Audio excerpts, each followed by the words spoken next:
Class 11th का physics है NCERT और चैप्टर का नाम है मोशन इन ए प्लेन यानी चैप्टर 3 है और यह न्यू एनसीईआरटी बुक का क्वेश्चन है और एक्सरसाइज क्वेश्चन है 8 number.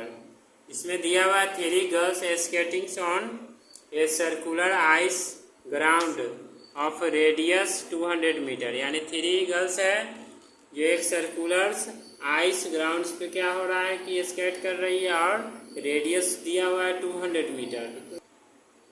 200 meters starts from a point P on the edge of the ground's different path as shown in figures। यानी यह फिगर जो दिया हुआ है तो इस फिगर में देख रहे हैं 3 गर्ल्स है ए बी सी जिसका अलग अलग पाथ लेंथ है और यह P से स्टार्ट होता है क्यू तरफ के लिए। तो पूछा जा रहा है what is the magnitudes of the displacement क्या है वेक्टर्स फॉर ईच यानी प्रत्येक का बतलाना है क्या मैग्नीट्यूड ऑफ डिस्प्लेसमेंट क्या है।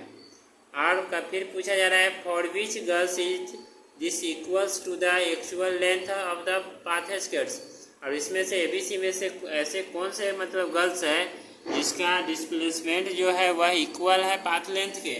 तो सबसे पहले हम फिगर से देखते हैं कि देखने ही से मालूम चलता है ये पी से क्यू तक के लिए ये जो होगा इसका स्टार्टिंग पॉइंट्स यानी इनिशियल यह क्या होगा इनिशियल पॉइंट है और ये क्या है फाइनल हो जाएगा फाइनल पोजीशन यानी पॉइंट। तो फाइनल पोजीशन और इनिशियल पोजीशन तो डिस्प्लेसमेंट जब भी निकालते हैं तो वह क्या होता है एक स्ट्रेट पाथ पे होते हैं यानी पूरी तरह वह स्ट्रेट होना चाहिए। तो यहाँ पर देख रहे हैं कौन से पूछ रहा है क्या क्वेश्चन में what is the magnitudes of the displacement vectors. तो वो लिखेंगे फॉर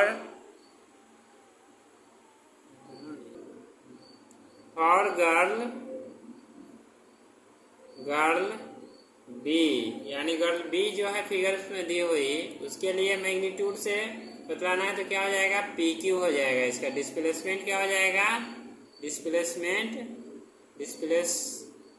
क्या हो जाएगा वह पी क्यू हो जाएगा है ना यानी 200 मीटर्स। इसके बाद है रेडियस पूछ रहा है क्या क्वेश्चन है फॉर विच गर्ल्स इज हाँ वेक्टर्स फॉर तो डायमीटर निकालेंगे तो डायमीटर क्या होते हैं diameter equal to 2 into radius जो हम लोग मैथ में पढ़ते आ रहे हैं 2 इंटू रेडियस।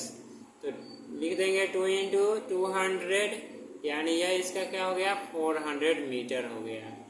तो अब हम फिगर में देखते हैं क्या फिगर में देख रहे हैं ये पी से क्यू तक के लिए जो निकला है वह किसके लिए है तो बी के लिए है।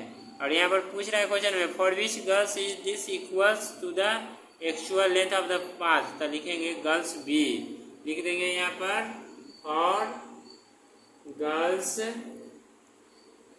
बी यानी किस गर्ल्स के लिए है तो गर्ल बी के लिए होगा ठीक है यही हमारा आंसर है। और एबीसी में देख रहे हैं क्या इसका जो डिस्प्लेसमेंट है वह एक लॉन्ग वेज है यानी यह जाने इसका जो है इस तरह से जा रहा है यानी यह डिस्टेंस कवर करेगा।